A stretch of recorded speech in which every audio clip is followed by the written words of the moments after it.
I'm Tracy Baxter with today's Record Newswatch. It happened during the early morning hours New Year's Day. A pickup truck veered off Route 6 in the town of Greenville, slamming into a tree and killing a passenger.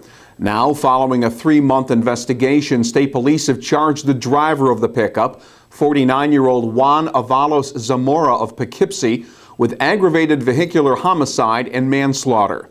The crash killed 21-year-old Rafael Gonzalez of Highland. Police said he was killed on impact and was not wearing a seatbelt. Avalos Zamora was arraigned in the Town of Greenville court and ordered held on $200,000 bail. State police investigators say alcohol and speed played a role in the fatal crash.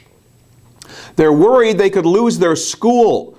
Parents and teachers gathered last night at Middletown's Truman Moon School in hopes of preventing the possible closing of the smallest of the district's 4 elementary schools.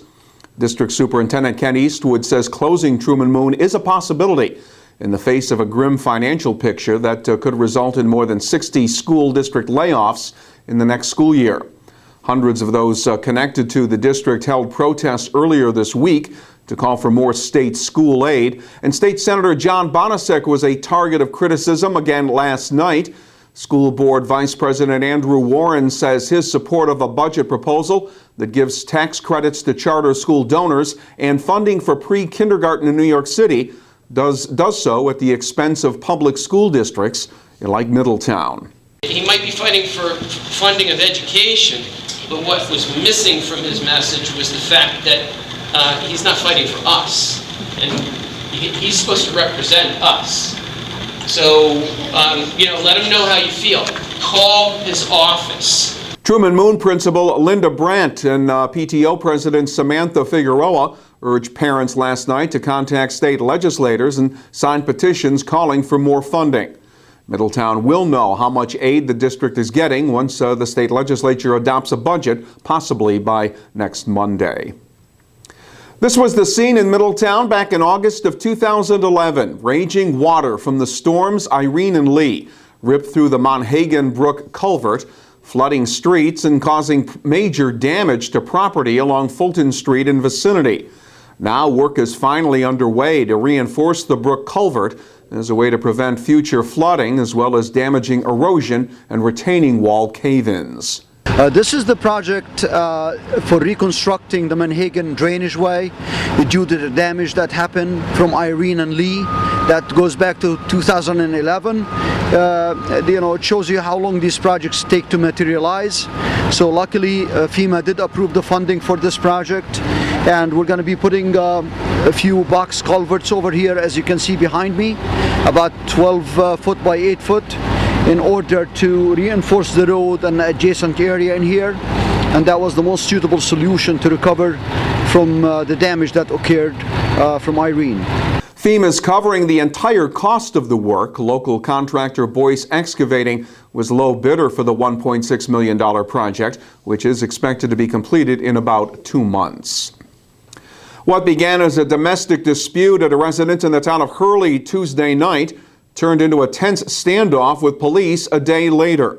According to Ulster County Sheriff's deputies, 45-year-old town of Kingston resident Edward Dixon had come to the home of his estranged wife without permission Tuesday and prevented her from calling 911.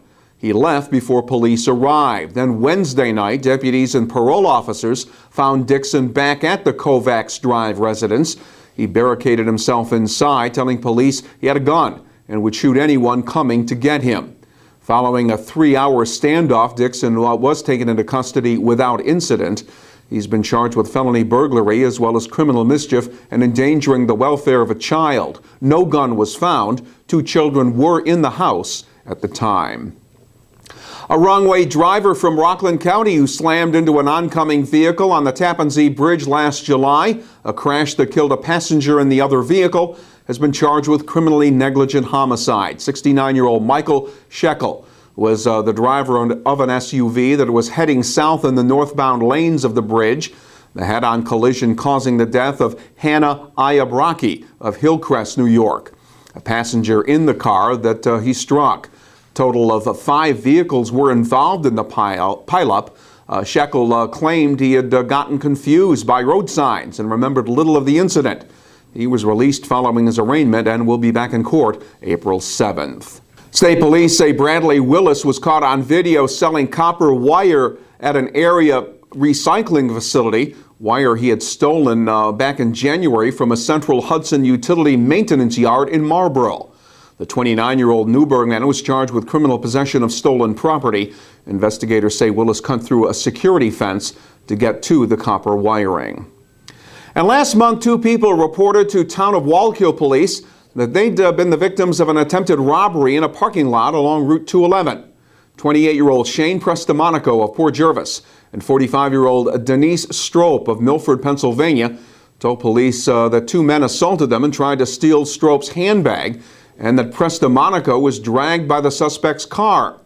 The ensuing police investigation determined that Prestamonico and Strope had gone to the parking lot to sell oxycodone pills to one of the men, 23-year-old Andre Rosario of Middletown, and that Rosario had tried to forcibly take the pills that Prestamonico and Strope were trying to sell him for $1,800. Prestamonico and Strope have been charged with making punishable false written statements. Rosario was charged with attempted robbery, assault, and reckless endangerment.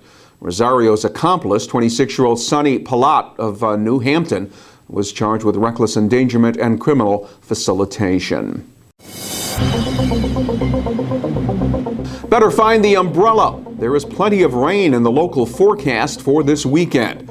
Saturday will be cloudy with periods of rain. Temperatures will reach the 45 to 50 degree range. More of the same on Sunday, and the rain could be heavy at times with the highs in the middle 40s.